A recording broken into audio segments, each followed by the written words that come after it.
We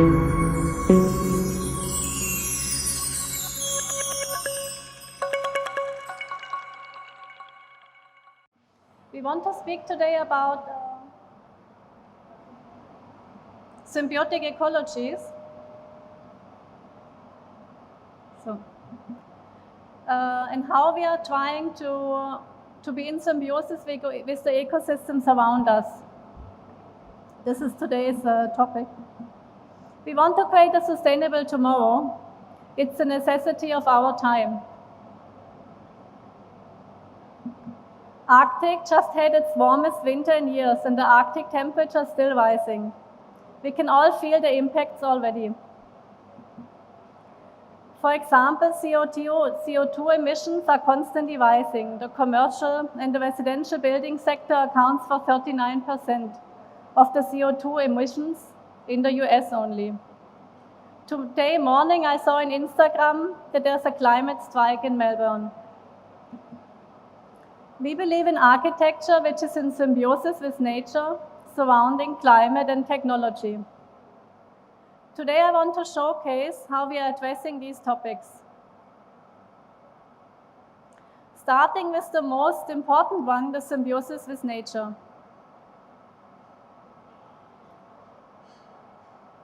This is a project, the site is along a river, therefore we wanted to use the erosion of a landscape that happens over time along a riverbed and create this as the design itself.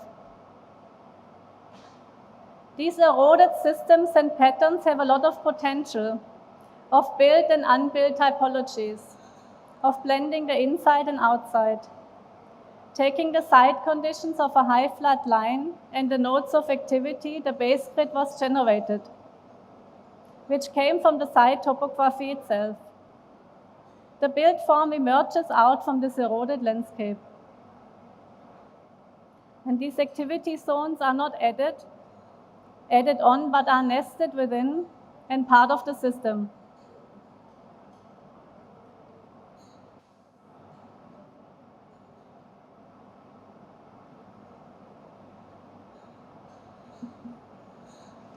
This is also one other view from this project, one perspective from the access road and the high street shopping. We believe architecture should not exclude surroundings, but rather include them. Second design is a villa in Arizona. We were extremely interested in these seamless 3D contours and fuzzy boundary condition. We developed a program from this villa emerging from these streamlines. The built form represents the undulating landscape around it. We gave very deep cantilevers to keep the heat outside. Also, the built landscape are integrated using a similar concept of streamlines, creating one holistic design. Here in this project, which is a train station and a master plan in Bangalore, also nature is the main design driver. Bangalore, as the garden city of India, has seen a depletion of green cover from 68% to only 6% in 2017 only. So for this master plan, we wanted to transform the circular garden city concept into a linear one, due to the site condition of a very linear site, so that the design reflects the past of the city and proposes a green vision for the complex with the station building in the center. The form responds to these movements, trajectories of these entrances. And also the speed of the train is reflected in the design. This is a close-up of the station building with the green accessible roof and the plaza. This is a project we won in an international competition. The drop-off is a large green plaza in front. The interior entrance experience. Given the space is very deep, we added these courtyards to bring natural light into it and also giving relaxing zones for people waiting. The concourse level and the upper concourse level with these green courtyards creating these interesting spaces. With the view to the platform, the roof garden drawing with all the courtyards and skylights. And here the perspective and the impression of this accessible green park on the roof. Symbiosis with the surrounding is a broader topic which takes into account the culture and the historic architecture of the place. For this Kvalja train station and master plan, it's also a project we won as a part of the same design competition. The master plan consists of a station building, mixed-use development around it. The project is located at the junction of the old and the new. There's a disconnect between the heritage city and the new development. The proposed station looks at bridging to these two, the old and the new, to create a space for the city. The design evolves from taking the existing 2D arches and transforming it into these large 3D structures. The proposed building creates a backdrop to the existing heritage building. The design resonates the traditional architecture, yet it creates an amalgamation of old and new and offers contemporary indoor spaces. The outlook of how we look at stations has transformed in India. The design brief required a separate arrival and departure terminal. The perspective of the departure lobby and the large green plaza. The lobby is creating a play of light and shadow. View to the platform. Everywhere you have the connection to the heritage old wing, so you're always connected to the place. How to reflect the surrounding in terms of local culture was here the central scheme for us in this proposal for Hilton Kathmandu. The user experience is one of the most important things.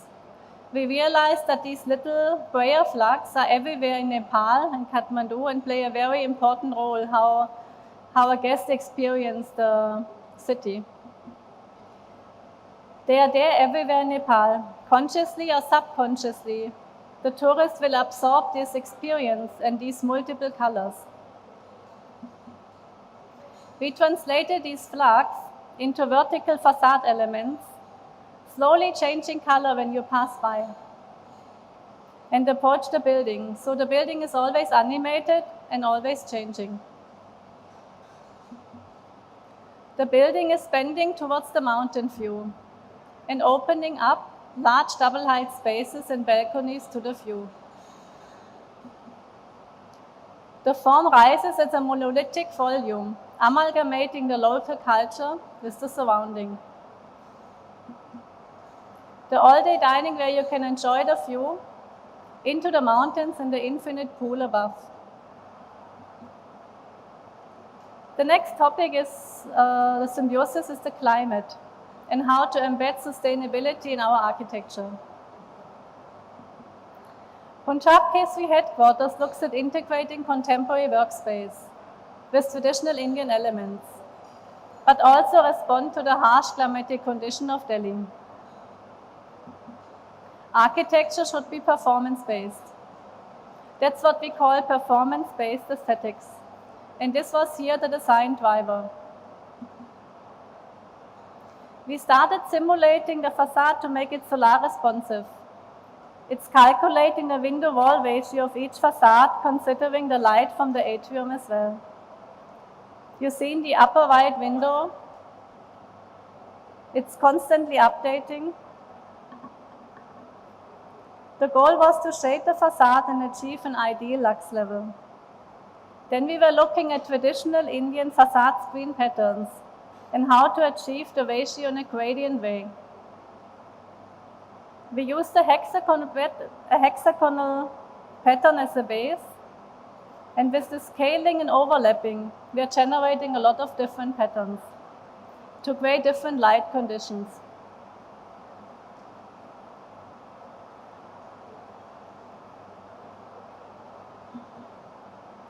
This is the pattern catalog we can achieve with this overlapping and scaling technique. The output is a differentiated opacity condition over the facade. The resulting pattern morphs from one pattern to the next. We were able to reduce the heat gain over 42%.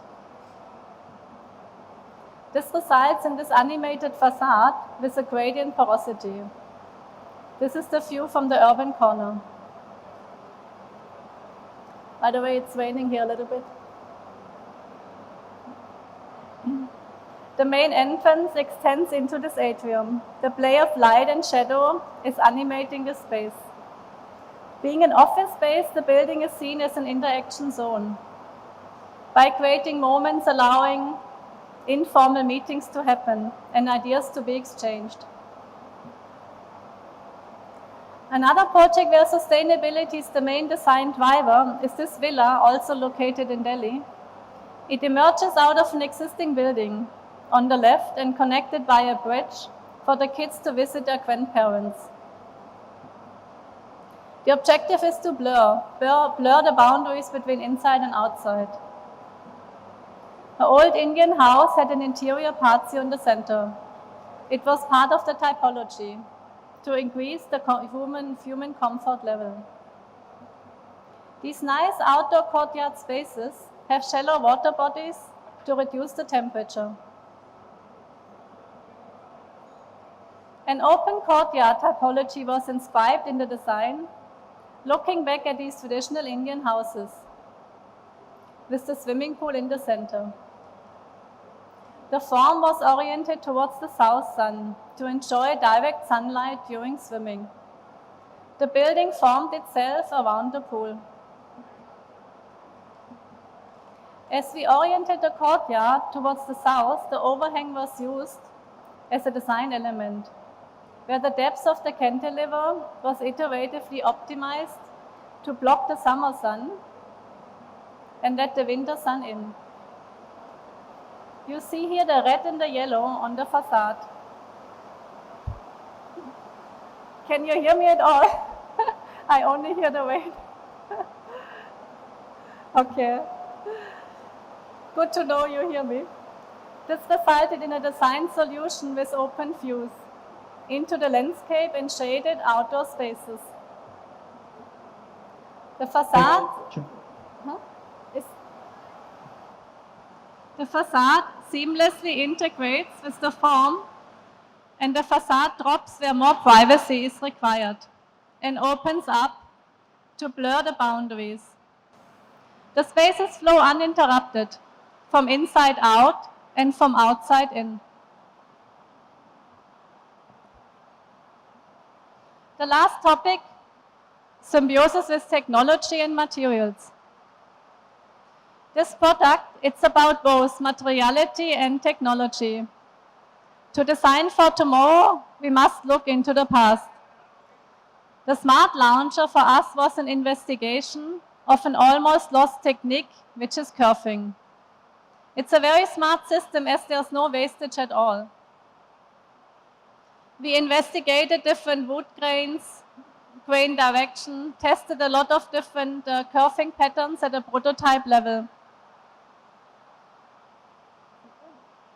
Designed as high-tech, low-tech product, high-end computational analysis was done at design and prototype stage, resulting in a low-tech final production technique. Through scripting, we were able to analyze the kerfing digitally. This is the only drawing released to the factory as an example of the ease of construction, the ease of execution we wanted. Completely low-tech. It's just showing the direction of the kerfing, the distance, and also the depth. This shows the different kerfings, the inner kerfing and the outer kerfing, based on the curvature of the final prototype. so photo shooting in a studio setup. So architects are often criticized for showing fancy concept design renders, but this image clearly shows that the final product is much better than the rendering. The Smart Launcher was exhibited here on the India Design Fair 2017. This project is a hotel in Ahmedabad where also technology played an important role. We created a parametric model to tackle the issue of changing FSI to avoid constantly updating the drawings. It changed over time from 1.25 to 4. You see the ground floor outline is shifting inside, so the setback gets bigger, the higher the volume gets. In terms of symbiosis with technology and material, we used here cold bended glass in the lower floors where the building increases in footprint instead of the expensive double curve DGU. We believe it's the largest project in India using bent glass. The upper floors are done with flat glass.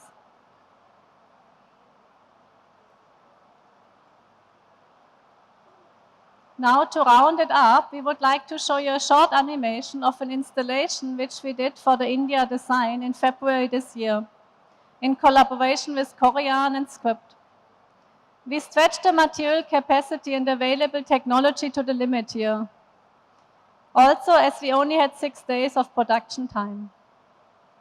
It was a very good test for us to see what is possible with the technology, what is available to us.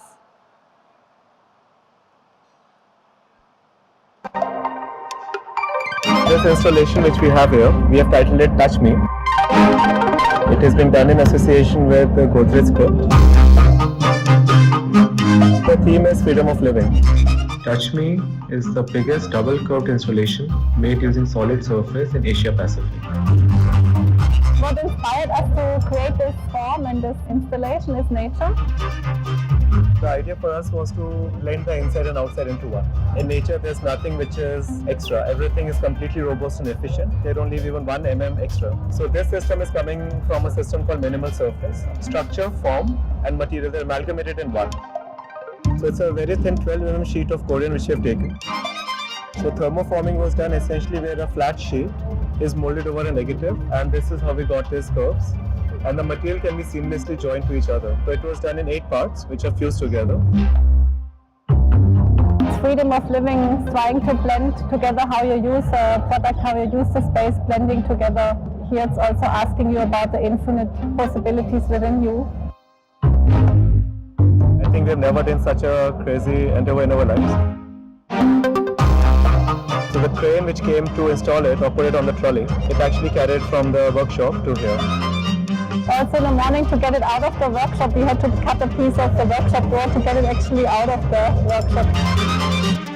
It's very nice, to have it on display at India Design Fair. It's a very good platform to showcase what we are trying. Some people are scared to go in. Some people are just going in freely, and like kids, they just go in because they are not scared. It was fun to see how people react differently on it.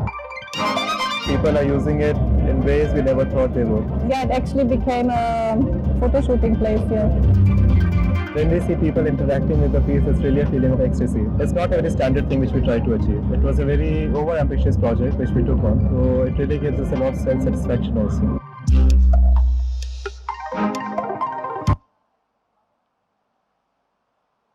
Thank you very much.